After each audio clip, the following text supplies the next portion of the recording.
అందరికీ నమస్కారం అండి. నా పేరు కత్తెరపక శ్రీనివాస్. నేను ఒక జానపద కళాకారుణ్ణి. నేను ఒక ఎస్సీ సామాజిక వర్గానికి చెందిన వాడిని.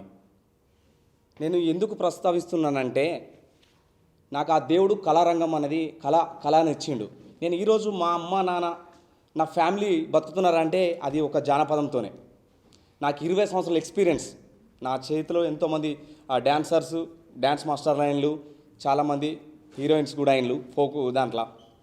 మొన్న వెమ్లవాడలో, మా ఊరు కూడా పక్కనే ఉంటుంది కుదురుపాక, వెమ్లవాడలో రెడ్డి లాడ్జ్లో ఒక సంఘటన జరిగింది. మీ అందరికీ తెలుసు. వాళ్ళిద్దరు ఇక్కడ మన ప్రాంతపులు కాదు, వాళ్ళు ఇక్కడికి బతకడానికి వచ్చిండ్రు. జానపదాన్ని ఒక రేంజ్లో తీసుకుపోయిన ఒక గడ్డ మీద, వెమ్లవాడ గడ్డ, ఒక సినార లాంటి వాళ్ళు, మిద్దరాము లాంటి వాళ్ళు జానపదాన్ని ఎంతో గొప్పగా తీసుకుపోయినరు. అలాంటి గడ్డ మీద మీరు వచ్చి ఇక్కడ మాకు ఒక మచ్చేసిపోయినరు. ఫోక్ ఇండస్ట్రీ చెప్పిందా మీ ఇద్దరిని ఒకటే రూమ్ తీసుకోమని? ఈశ్వర్ సాయి వాళ్ళ మిస్సెస్ నీ భర్త తప్పు చేస్తే ఫోక్ ఇండస్ట్రీని ఎందుకు అంటున్నావు? నీకేమరిక ఫోక్ ఇండస్ట్రీ అంటే? చెప్పులు లేకుండా కాళ్ళ గజ్జ కట్టుకొని దుంకినాం మేము. తెలంగాణ ఉద్యమంలో మా పాత్ర చూడు. నువ్వు ఆంధ్ర. నేను ఇప్పుడు ప్రాంతాన్ని ప్రస్తావిస్తలేను, బరాబర్ మాట్లాడతా.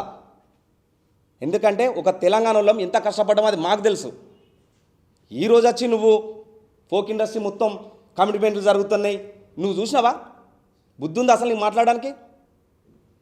ఈరోజు కొత్త డ్యాన్సర్లు రావాలంటే భయపడుతున్నారు.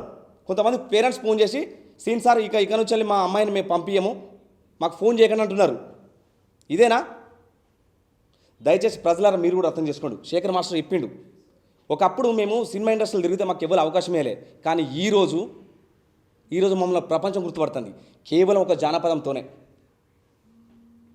దయచేసి ట్రోలర్స్ మీ వ్యూస్ కోసం మా బతుకులను ఆగం చేయకూరి.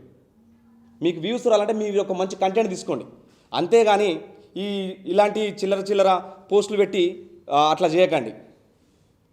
ప్రజలు మీరు కూడా అర్థం చేసుకోండి, జానపదం అనేది చాలా గొప్పది. వాళ్ళ పర్సనల్.